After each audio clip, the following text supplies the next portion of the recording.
Bueno, entonces hoy vamos a retomar lo que era el tema de la regresión múltiple. Como les conté la clase pasada rápidamente, la regresión múltiple es una generalización de la regresión lineal simple. Entonces tenemos los mismos supuestos, los mismos estadísticos para medir la confiabilidad del modelo y la interpretación de los parámetros y los componentes del modelo de ecuación se hacen exactamente igual que la regresión simple. Entonces acá teníamos más variables independientes, ¿verdad? Y bueno, un término aleatorio que es un error. El y sigue siendo nuestro valor estimado para la variable dependiente. Los b minúsculas sub i son los coeficientes estimados para el modelo y esos son la estimación en la muestra de los coeficientes poblacionales de regresión que se ven con una beta sub i y tienen la misma interpretación. Aquí sí tenemos que darle mayor énfasis a lo que es la multicolinealidad y aquí se aplica porque en la regresión simple solo teníamos una variable dependiente, entonces no podemos decir que hay relación o alguna asociación o algún ruido entre variables predictoras porque solo tenemos una. Aquí sí tenemos varias y aquí sí tenemos que prestarles mayor atención. Otro punto importante es que en los modelos de regresión buscamos no tener muchísimas variables, ¿verdad? Eh, hay áreas o hay estudios pues que a veces requieren una mayor cantidad, pero lo recomendable es siempre tener más observaciones que variables y aquí lo que dicen es por lo menos tener dos más, ¿verdad? Pero es como una recomendación. No es recomendable tener muchísimas variables en un modelo de regresión. Ok. Y en lo que es el tema de la multicolinealidad, que sí tenemos que prestarle mayor atención, eh, ahí hay un problema porque si nosotros tenemos una variable, igual que el tema de las cigüeñas y los nacimientos, puede que nosotros pensemos o concluyamos a partir del modelo que hay una variable que ejerce un efecto efectivamente sobre una variable independiente, ejerce un efecto sobre una variable dependiente, pero sea por la relación o el ruido con otra. Entonces, cuando nosotros hacemos interpretaciones en un modelo que tiene multicolinealidad o relación o asociación entre las variables independientes, en realidad estamos dando conclusiones erradas porque no es el valor real o no es la relación real o el efecto real de la variable que estamos interpretando. Y como les decía, cuando nosotros hacemos el análisis de estos supuestos, dependiendo del tipo de supuesto que tengamos que no se cumpla, pues hay alternativas para intentar solventar ese problema. En el de multicolinealidad, dicen que lo más sencillo es eliminar la variable que está causando problemas. Pero como yo les he dicho, en estos casos, en esta técnica específicamente, el análisis de regresión, no es tan fácil como que llega y voy a hacer mi modelo que se me ocurre, voy a meter los datos y voy a ver qué me da, ¿verdad? Porque si hacemos un modelo y le metemos basura, va a salir basura. Entonces, en los modelos de regresión, nosotros tenemos que tener una teoría que respalde qué es lo que estamos haciendo, por qué es lo que estamos haciendo, por qué estamos tomando esas decisiones. Y aquí eso, que tengamos un respaldo teórico, nos va a impedir de cierta manera que simplemente eliminemos una variable problemática. Si nosotros nos ponemos a eliminar variables que nos dan problemas en el modelo, vamos a tener algo que se llama sesgo de especificación. ¿Y qué es el sesgo de especificación? Específicamente, cometer errores a la hora de seleccionar las variables que van a estar en el modelo. Entonces eso también es muy peligroso.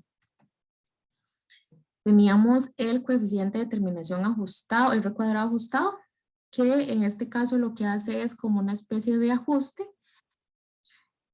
Aquí. Porque pues a medida que nosotros agregamos más variables, vamos a tener más variabilidad y lo que se hace es como una ponderación por los grados de libertad. Acá.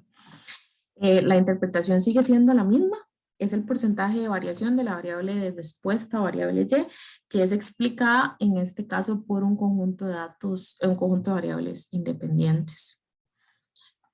Ok. Usted nos deja la tarea antes que el quiz, ¿verdad? A veces sí.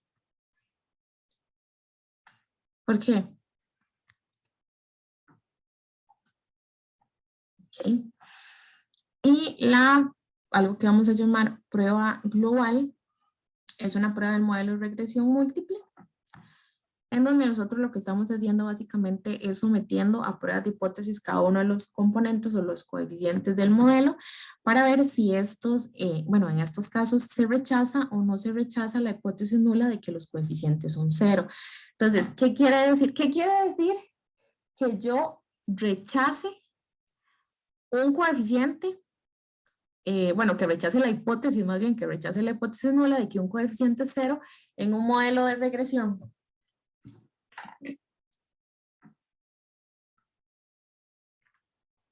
Si yo rechazo la hipótesis nula, ¿eso qué quiere decir?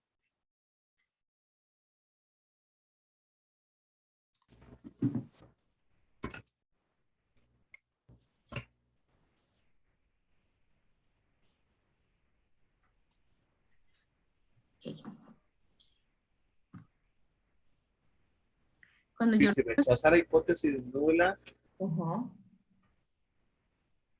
es Okay. que yo creo que usted había dicho que no necesariamente, si se rechaza la hipótesis nula, se acepta la alternativa, ¿verdad? No necesariamente. ¿O Sí, sí? sí, por supuesto. Si usted rechaza esta, es porque está aceptando esta con los datos. Ah, bueno, entonces sí. Si la rechaza es porque acepta la alternativa. Ajá. ¿Y qué quiere decir que yo rechace esta hipótesis? Y que al menos esa que usted está enseñando, que beta 1, 2 y 3 no son igual a cero. Ok. O más bien son iguales a cero. Ajá. Y si no son iguales a cero, ¿qué pasa en el modelo de regresión? No sé, ya, ya Aportando algo, ¿verdad? hasta Porque aquí mi no son participación. cero. Entonces, en esto consiste la prueba de, bueno, esta prueba global es para ver si efectivamente las variables o los coeficientes me están aportando al modelo. Y aquí es donde se tiene esa discusión estadística, ¿verdad? Que yo les digo a ustedes que tenemos un punto de corte, que es el p-value, que es lo mismo que hemos visto hasta el momento, que es 0,05. Entonces, si es menor, se rechaza la hipótesis nula; si es mayor, no se rechaza, ¿verdad? Pero a veces ocurre que por los datos, aunque yo tenga un respaldo teórico de que una variable tiene cierta relación con otra, me da que el coeficiente es cero, es decir, que en mi caso no me está aportando. Entonces, eso también puede pasar. Puede pasar que haya algún modelo que tenga ya sus estudios y su peso y todo su respaldo teórico y nosotros lo replicamos con un conjunto de datos específico y no nos da parecido, sino que nos da diferente. Entonces, bueno, ahí hay que ver qué pasó. Ok, aquí lo que se busca es contestar esta pregunta. ¿Cuál de las variables está significativamente relacionada con la variable dependiente? Entonces, nosotros en estadística, cuando vemos un modelo de regresión con esta salida de Excel, nosotros nos decimos, bueno, ¿es significativa o no es significativa? ¿Verdad? Eso es lo que queremos preguntar, es que si aporta o no aporta el modelo, porque a partir de ese p-value nos damos cuenta si es o no es igual a cero. Ok, se investiga si es posible que todas las variables independientes tengan coeficientes de regresión cero y al menos uno, no necesariamente los coeficientes de regresión son distintos de cero y por ende son útiles para realizar las predicciones. Vamos a ver aquí. Ok. Este es, esto lo vemos en una salida que es muy similar a la de la NOVA.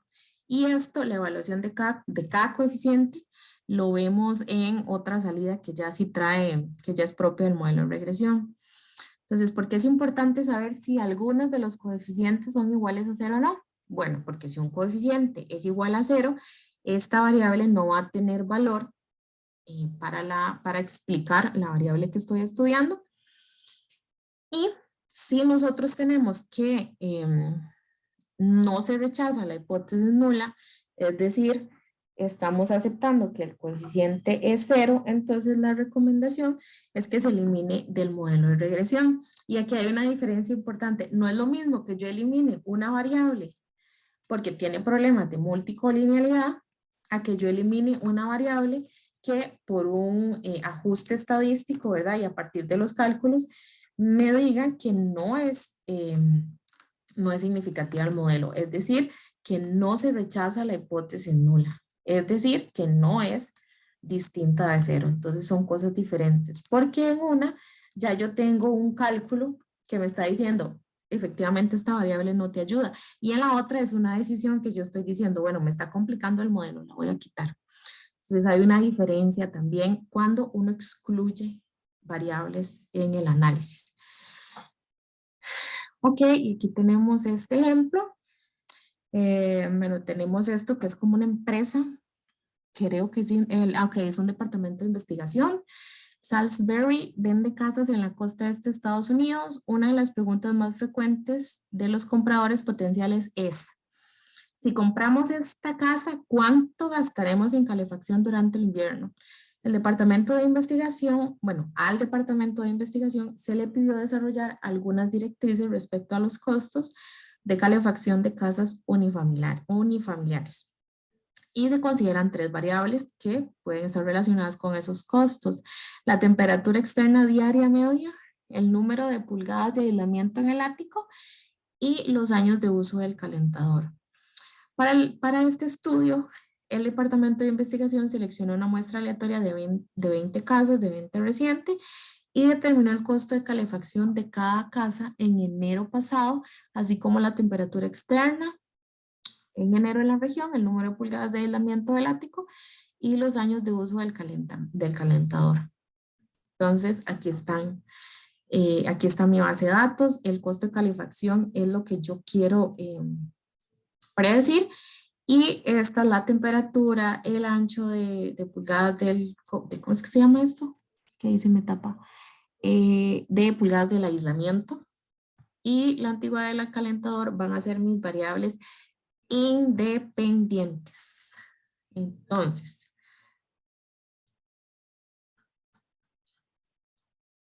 aquí tenemos nuestro conjunto de datos, ¿verdad?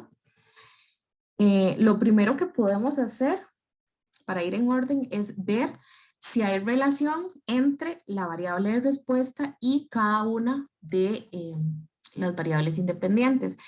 ¿Cómo lo podíamos hacer? Regresando al tema de correlación, lo podemos hacer con un diagrama de dispersión o con el cálculo del coeficiente de correlación de Spearman, ¿verdad? Entonces por acá yo las tenía separadas y por aquí había hecho los gráficos inicialmente. Okay. Entonces vamos a ver esta. Aquí no le puse nombre al... Ok, este gráfico es de la temperatura versus costo en calefacción, hay grosor de aislamiento del ático versus costo de calefacción y la antigüedad del calentador. Entonces, lo que está aquí en la variable, en el eje X, perdón, es el costo en dólares.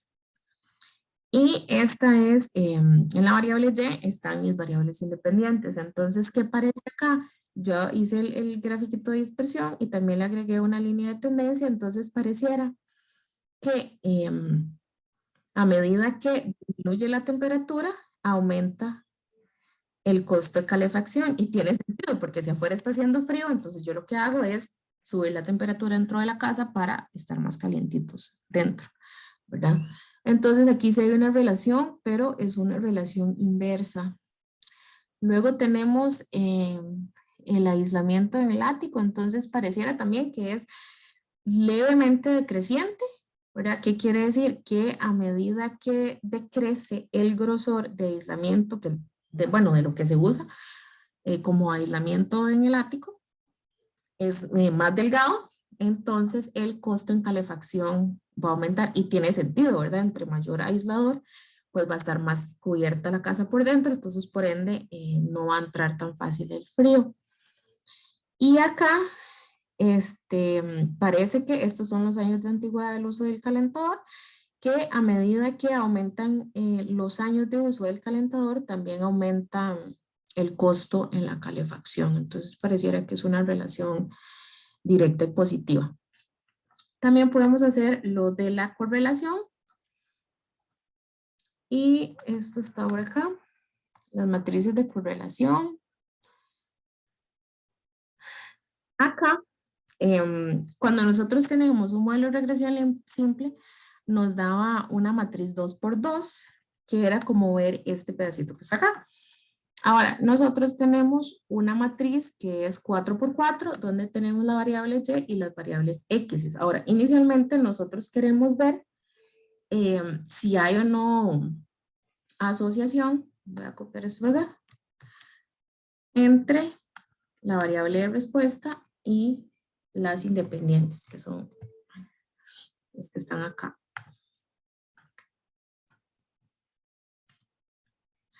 Ay, no me... Vamos a ver. Ay, es que no quiero que me queden así. Voy a llevarme este pedacito nada más. Entonces acá.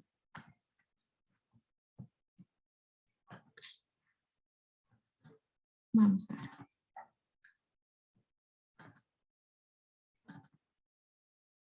Ok. Entonces, por ejemplo, costo y calefacción, con costo y calefacción va a ser 1, ¿verdad? Acá tenemos la asociación entre la temperatura y la calefacción. Resulta que el coeficiente es menos 81,2 y quiere decir que hay una relación inversa y fuerte, que era lo que intuíamos a partir del gráfico. Luego tenemos el coeficiente para la variable de aislamiento, que es menos 2,257. Esa es una asociación baja. Vamos a ver, si nos vamos a la escala que teníamos teóricamente, vamos a ver.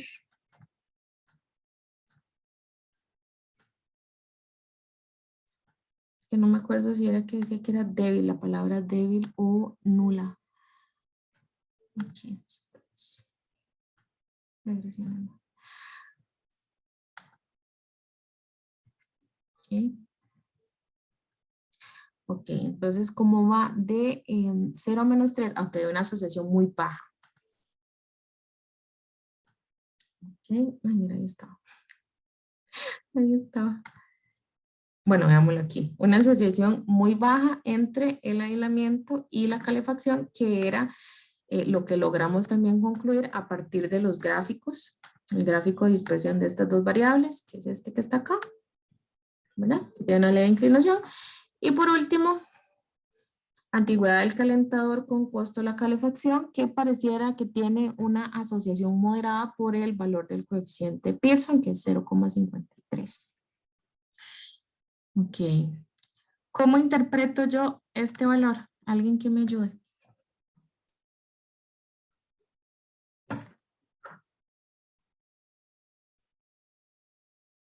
Yo tenía que usar varias, considerar varias cosas al momento de interpretar el coeficiente de correlación. Tengo que decir si la dirección es positiva o negativa, el grado es a partir de esto, si es baja, moderada o alta, decir cuáles son las variables e indicar el valor de ese coeficiente. Entonces, ¿cómo interpreto yo, por ejemplo, este 0,537? Natalie. Profe, yo creo que es directa y que es 52,7 era, 53,7 y que es moderada, asociación moderada. Ajá, entonces, ¿cómo sería la interpretación incluyendo estos puntos? Hay que decir si la relación es, bueno, directa o inversa, el grado, mencionar las dos variables e indicar el valor de R. Entonces, ¿cómo se interpretaría este 0,573? Vamos a ver, sería que con 0,573 se Ujú. puede concluir que existe una asociación moderada y directa. Ajá, Y eso sería entre la antigüedad del calentador y el costo. perfecto. Así es como se interpretaría ese valor justamente. Ok, muy bien, gracias. Acá teníamos esta que es como la prueba de ANOVA, ¿verdad? Que es esta bendita prueba global que les dije antes. Entonces nosotros lo que hacemos es decir, bueno, la hipótesis nula es que todos los coeficientes son cero y la hipótesis alternativa es que al menos alguno es distinto de cero. Esa es la prueba que yo estoy queriendo verificar en esto, que es como mi salida de ANOVA. Entonces, acá yo lo que tengo, bueno, es un F igual, pero como no tengo un F teórico acá, bueno, a partir de esta tablita, entonces voy a concluir a partir de del valor crítico del pi-value asociado a ese F. Lo comparamos con 0,05, porque creo que por aquí no se hablaba de, no se habla de nivel de significancia. Entonces, al ser este menor que mi 0,05, se rechaza la hipótesis nula de que los coeficientes son iguales a cero, es decir, al menos alguno es distinto de cero en el modelo como tal. Entonces, esto es una prueba genérica del modelo. Y aquí abajo, en esta siguiente salida, ya podemos ver uno a uno de los coeficientes, que es lo que están aportando en el modelo. Entonces, acá tenemos los coeficientes de regresión. Aquí algo importante es que a diferencia de la regresión simple, nosotros no podemos generar, voy a irme por acá, voy a decirle aquí para que vean. Y la ecuación. Aquí, nosotros no podemos venir y decirle a Excel, mira, dame la ecuación y luego sumarla y obtener una especie de ecuación general, porque aquí esta ecuación es solo para estas dos variables. Es como si tuviéramos una regresión simple por aquí, una regresión simple por aquí y una regresión simple por acá. Entonces, para obtener la ecuación de regresión en un modelo de regresión múltiple, tenemos que tomar los datos de esta columna que se llama coeficientes. Entonces, armamos nuestra ecuación. Entonces, diríamos que Y es igual a, ¿sí? Es igual a el intercepto, que era nuestro A, 427.194 más nuestro X1, que sería temperatura, pero resulta que el coeficiente es negativo, entonces le vamos a poner el signo del coeficiente, 4,583 por X1 más, bueno, aquí sería menos otra vez porque el valor del coeficiente de aislamiento del ático es negativo, sería 14,831 por X2 más 6,101 por X3. Ay, ahí está, ahí está. Okay. Entonces, esa sería nuestra ecuación de regresión. Tenemos que tomarla de aquí, ¿verdad? No del gráfico de aquí. Ok, entonces, por ejemplo, si nosotros quisiéramos hacer una especie de pronóstico, como lo hacíamos en regresión, entonces nosotros decimos, bueno, queremos saber cuánto sería el costo de calefacción. Sí, dos puntos. La temperatura. Sí, dos puntos. Entonces digamos que X1, díganme ustedes valores. ¿Qué temperatura ponemos acá? Temperatura. 20 grados. ¿Cuántos? 20 grados. 20, ok. ¿Cuánto le ponemos en pulgadas al aislamiento del ático?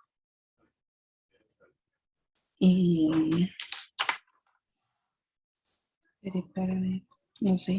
Tiene que ser muy altas, ¿no? 50, No, no, ¿eh? no, cualquier valor. 50 puede ser. 50 es medio metro de aislador en el ático, ¿verdad? Eso es como una espuma. Vamos Ah, a 5, ujú. para que no esté tan aislada.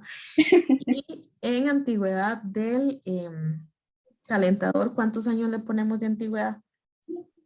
10. Ok, perfecto. Entonces, si nosotros incorporamos estos valores por aquí, en nuestra ecuación de regresión, voy a copiarlo por aquí. Vamos a ver cuánto nos... Ok, entonces resulta que nuestro X1 es 20, que nuestro X2 es 5 y que nuestro X3 son 10. Ok. Entonces resulta que si nosotros tenemos una casa, ¿verdad? Están haciendo, si tiene una temperatura externa de 20 grados, tenemos un aislamiento en el ático que tiene un grosor de 5 pulgadas y tenemos un calentador de 10 años de antigüedad, vamos a tener un costo de calefacción de $322,389. Ahora, acá, vamos a ver, aquí yo creo que se los puse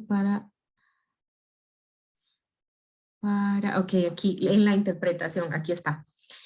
El valor de cada uno de los coeficientes que acompañan las variables, lo que me dice es la cantidad que cambia Y cuando el X cambia en una unidad, asumiendo que las demás variables se mantienen constantes. Entonces, por ejemplo, yo digo, digamos que estas dos se congelan, entre comillas. Entonces yo digo, ok, yo tengo una temperatura externa de 20 grados, entonces este va a ser mi costo en calefacción, pero digamos que la temperatura baja a 15. Entonces suponemos que la temperatura baja a 15, pero que yo sigo teniendo un material que me aísla el ático de 5 pulgadas y sigo teniendo un calentador de 10 años, resulta que mi costo de calefacción va a aumentar a 345. Y supongamos que hace más frío todavía, entonces nos baja a 9 grados, qué sé yo. Entonces resulta que con 9 grados de temperatura externa, manteniendo el grosor en el producto que me aísla el ático y manteniendo un calentador de 10 años, el costo en calefacción va a aumentar a 372. ¿Verdad? Igual, si yo quisiera interpretar, por ejemplo, la variable o el cambio en mi variable dependiente a partir de ajustes en el aislamiento, entonces yo digo, bueno, digamos que tenemos 9 grados afuera de temperatura y mi aislamiento, ahora sí, son de 50 pulgadas. Ay, ven qué exagerado, me rebaja más bien, es demasiado grueso. Okay, 10. Entonces resulta que no tengo un producto de aislamiento de 5 pulgadas, sino de 10, y sigo teniendo un calentador de 10 años, resulta que me baja el costo en calefacción. Igual podemos ponerle, no sé, 9, no, más grueso, 15. Ok, entonces resulta que si agregamos más grosor a mi producto de aislamiento en el ático, mi gasto en calefacción va a bajar si sigo manteniendo la temperatura y si sigo manteniendo la cantidad de años que tiene mi calentador. Entonces, así sería como se interpretarían esos cambios. Y lo que yo digo acá es, por ejemplo, en cada uno de los valores solitos.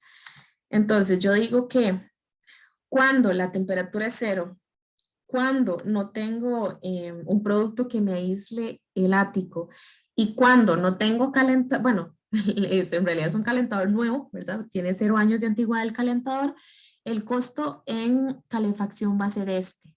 Yo interpreto este valor suponiendo que las variables de X son 0, entonces esto sería el valor de mi variable de respuesta. Este menos 4,583 sería el cambio en el costo a medida que aumenta la temperatura afuera. Entonces, por ejemplo, si yo aumento 1 grado afuera, yo esperaría que el costo en calefacción me baje $4, por ejemplo. Si yo agrego 1 pulgada de grosor a este aislamiento en el ático, la disminución en el costo de calefacción va a disminuir más o menos menos 14, va a disminuir $14, 14,83. Y resulta que si mi calentador, bueno, al año siguiente o con un aumento de 1 año de antigüedad del calentador, mi costo en calefacción va a aumentar $6, suponiendo que estos están fijos en cada uno de los casos en los que yo hago la interpretación. Entonces, así se interpreta cada uno de estos valores, ¿verdad? Y así se interpretan también estos, lo que es el valor de la predicción. Ok. ¿Claros con eso o quedó alguna duda? Siento que está claro, porque es muy parecido al de regresión lineal, nada más como agregándole. Exactamente, lo que hago es agregarle más variables, pero el fundamento es el mismo. Ok. Y ahora aquí lo importante, ¿verdad? Acá, ¿cómo sabemos si estas variables que yo tengo en el modelo me están ayudando a predecir o no al final el bendito costo en calefacción? Después de hacer esta prueba global, que era la prueba del modelo, nosotros hacemos una evaluación de los coeficientes de regresión. Entonces necesitamos saber, bueno, aquí dijimos, ok, resulta que yo sí tengo coeficientes que son distintos de 0, por ende este modelo sí me ayuda. Sí, sí tiene coeficientes que me están ayudando a explicar la variable de respuesta, que en este caso es costo en calefacción. Si lo vemos de manera independiente, lo que tenemos que hacer es compararlo con 0,05, que era nuestro nivel de significancia, o podemos ver también esta columna de límite inferior, límite superior. ¿Ok? Entonces, por ejemplo, si nosotros vemos, ok, esta variable que es temperatura externa es menor al 0,05, es decir, aquí se rechaza la hipótesis nula de que es 0. Es decir, esta variable sí nos está ayudando en la predicción de costo de calefacción. Si vemos la variable aislamiento del ático y comparamos este p-value con el nivel de significancia, resulta que es menor, entonces rechazamos la hipótesis nula. Esto quiere decir que el aislamiento también me ayuda a predecir la variable de respuesta. Y acá tenemos que al comparar este p-value con el nivel de significancia, el valor es mayor. Entonces, ¿qué quiere decir? Que no rechazamos la hipótesis nula de que es 0. Es decir, parece, vean ustedes, qué interesante, habría que analizar más a profundidad. Pareciera que a la antigüedad del calentador, pues no me ayuda a predecir lo que es el costo de calefacción, porque acá no se rechaza la hipótesis nula de que el coeficiente sea 0. Y aquí también lo podemos ver en los intervalos de confianza. En este intervalo de confianza va de -6 a -2, no incluye el 0, entonces no se rechaza, ¿verdad? Se rechaza más bien, perdón, la hipótesis de que sea 0 porque el 0 no está aquí en este intervalo. El 0 tampoco está aquí en este intervalo porque va de -24,9 a -4,75. Y aquí el intervalo va de -2 a 14. Entonces acá nosotros no podemos garantizar de que el coeficiente sea distinto de 0 porque el 0 sí está aquí en este intervalo. Por eso es que el p-value es mayor y por ende no se rechaza la hipótesis nula de que sea igual a 0. Okay.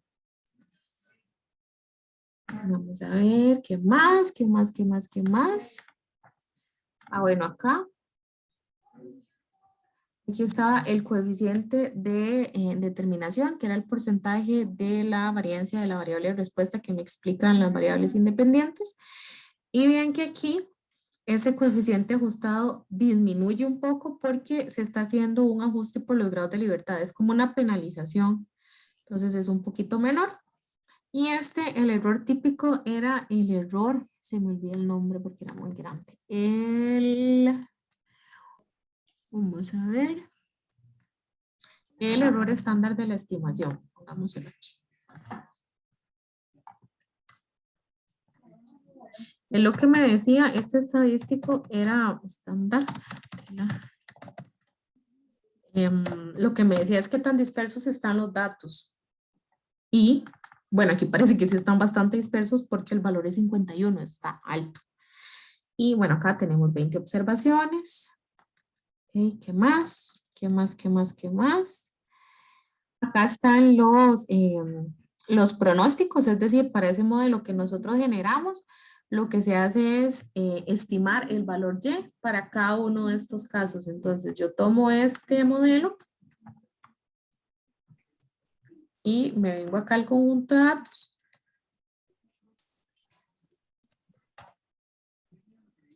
Lo agrego aquí. Ok, entonces X1 va a ser mi temperatura.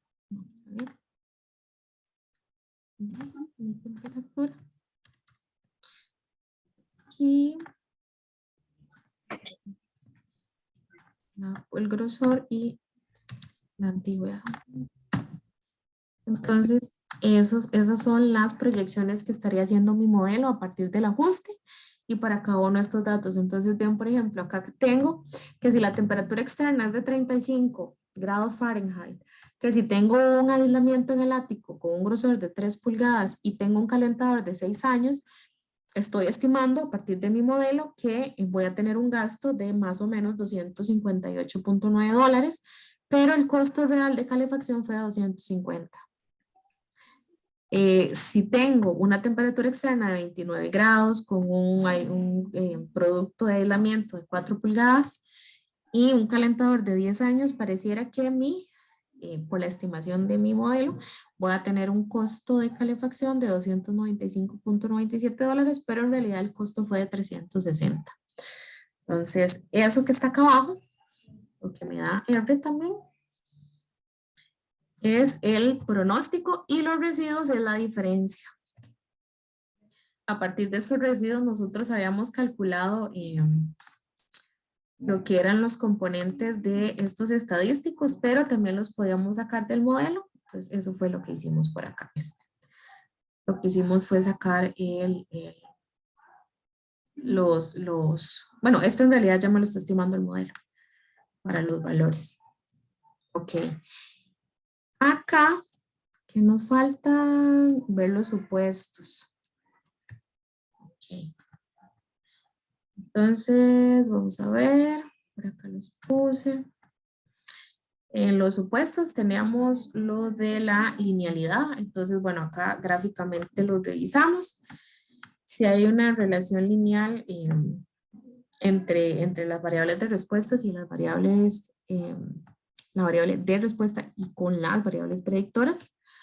Luego hacemos acá un análisis de residuos. Lo que buscamos en el análisis de residuos es que no haya un patrón definido, es decir, ver como una nube de puntos. Entonces acá pareciera que no hay, bueno, se ve como una curva, ¿verdad? Pero para ver si se cumple lo de la homocedasticidad, lo que necesitamos ver en los datos es que sea como un cono. Y acá, aunque vemos una curva, no estamos viendo un cono. Entonces, y los puntos están distribuidos a lo largo de todo el gráfico. Igual que acá, igual que acá. Cuando ustedes en la tarea, cuando yo les pregunte, bueno, ¿se cumple el supuesto de homocedasticidad? Entonces yo esperaría que ustedes me digan, bueno, con la temperatura, el gráfico tiene unos puntos, digamos, no hay un patrón definido en los datos, entonces sí, hay homocedasticidad. Con el aislamiento, pues el gráfico de dispersión también representa 9 puntos sin patrón definido, y con la variable antigüedad, o el gráfico de dispersión de los residuos no tiene un patrón definido. Entonces yo esperaría que acá ustedes me comenten qué fue lo que vieron para cada uno de los gráficos, sobre todo en estos que sí se hacen de manera separada, digamos, de manera en pares, con cada variable de respuesta y la variable predictora. Vamos a ver, esto era que si los residuos siguen una probabilidad normal, este gráfico lo hacemos con estos residuos que nos da Excel acá, y simplemente lo que hacemos es un histograma y verificamos que el histograma tenga una distribución normal o que el gráfico de probabilidad tenga un comportamiento creciente. Si le agregamos, perdón, la línea de tendencia, pareciera que si hay una línea creciente que pasa justo por la línea de puntos. Entonces sí se cumple el supuesto de normalidad en los residuos. Y luego acá, la independencia entre los residuos, lo que hacemos es graficar los residuos, pero a través del tiempo, en un gráfico de puntos. Y lo que buscamos acá es que no haya un patrón definido que solo crezca o que solo decrezca. Creo que por aquí vamos pues, ajá. Entonces, vean que aquí va solo decreciendo. Nosotros buscamos que no haya un patrón definido. Y esta que era de las que ahora sí vamos a evaluar, que es la multicolinealidad. Entonces, lo que hacemos es, por aquí está la fórmula para que la recordemos. Aquí. Entonces, lo que se hace es calcular algo que se llama factor de inflación de la variancia, el BIF, y se compara con el coeficiente de determinación y buscamos, bueno, más bien esperamos que ese BIF no sea mayor a 10, ese es el punto de corte. Si es mayor a 10, quiere decir que sí tenemos multicolinealidad. Entonces, ¿cómo se hace para ver si tenemos o no multicolinealidad? Vamos a ver, aquí quiero revisar solo chaca chaca B5. Coeficiente de... Aquí. Coeficiente de terminación. Coeficiente de terminación, ajá. Entonces, para verificar el supuesto de multicolinealidad, nosotros lo que tenemos que hacer son modelos de regresión entre las variables de respuesta. Entonces, acá como tenemos 3 variables independientes, tenemos que hacer 3 modelos de regresión excluyendo la variable costos. Entonces, a la Y la dejamos para allá y vamos a trabajar solo con las X. Eso está acá en lo que se llama regresiones alternativas. Entonces, yo lo que estoy haciendo es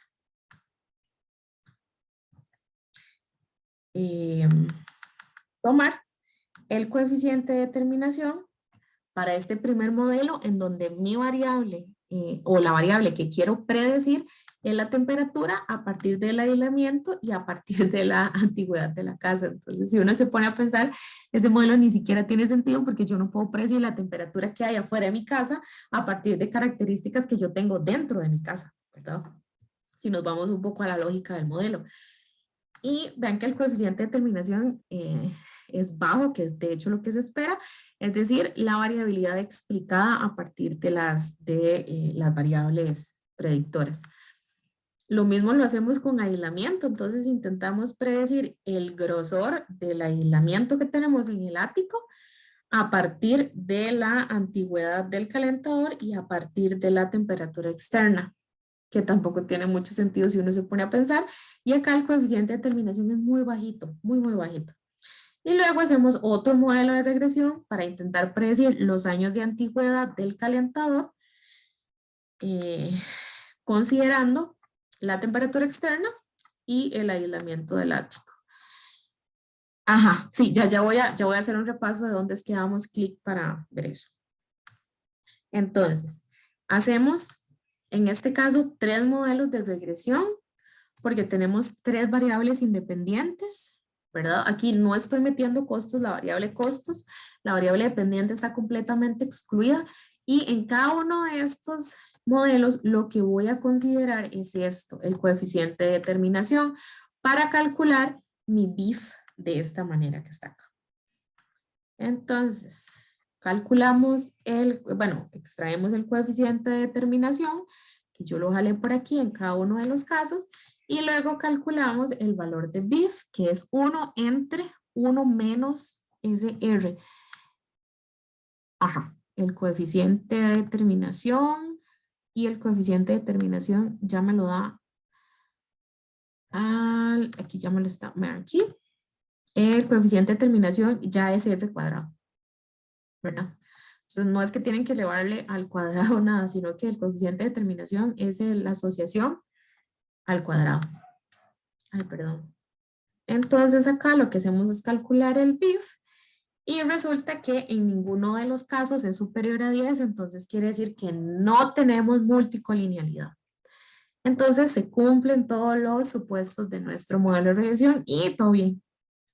Ahora, ¿cómo hacer esta salida en Excel considerando análisis de datos? En Megastat a mí nunca me funcionó, siempre me da un error la regresión. Entonces todos los ejercicios que trabajé lo hice considerando análisis de datos. Entonces nos vamos a datos, análisis de datos.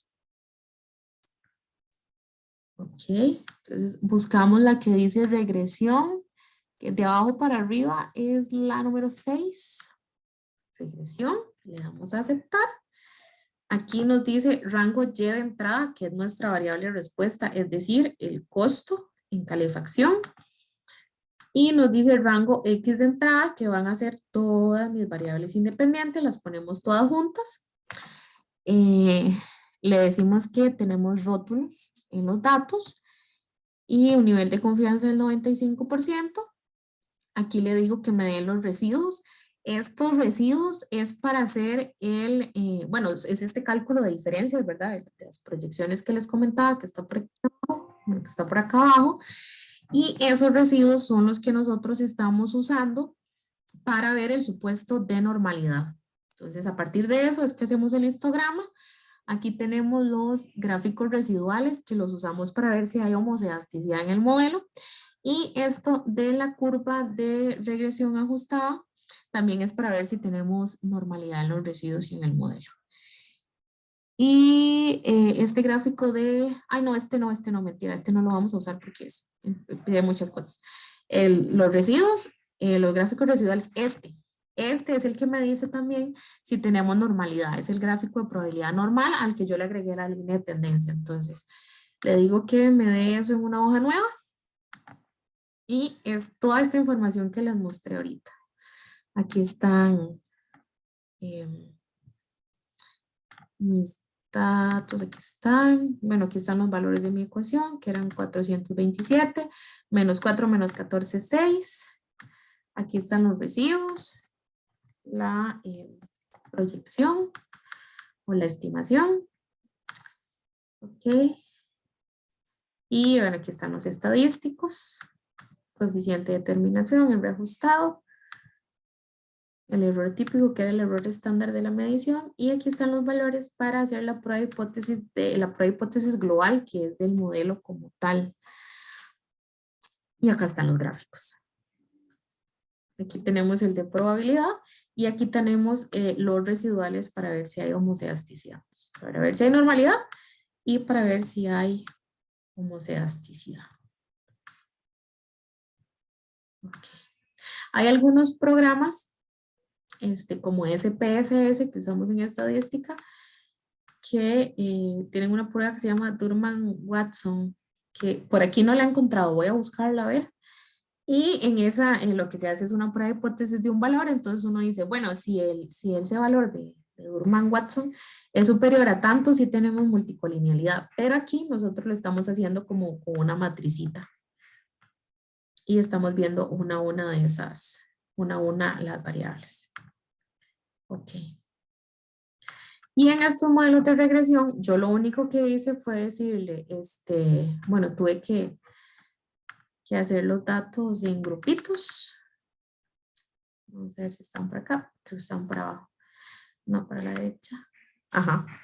Entonces, los hice en grupitos. Algo muy importante es que cuando nosotros le decimos a Excel que nos haga una regresión, primero tiene que estar la Y del modelo, y luego tienen que estar las X. No pueden estar metidas, no puede estar aquí. Por ejemplo, yo no puedo tomar estos datos e intentar hacer una regresión suponiendo que esta es mi variable independiente, porque me va a dar un error. El mismo Excel me dice, no, no puede estar intercaladas, no puede estar en medio, las variables independientes tienen que ir juntas, tienen que estar a la par. Y lo que hice fue decirle datos, análisis de datos, regresión, aceptar. Y aquí no le pedí que me diera gráficos ni nada, porque lo único que necesitaba era el coeficiente de determinación para calcular el BIF, el índice de inflación de la varianza, factor de inflación de la varianza. Entonces acá está mi Y aquí está mi X. Aquí está. Y bueno, ahí me da cada uno. Esta sería el primer resultado que tenemos acá en eso que yo llamé regresiones alternativas, y me da exactamente igual. ¿Ok? ¿Tienen dudas con eso?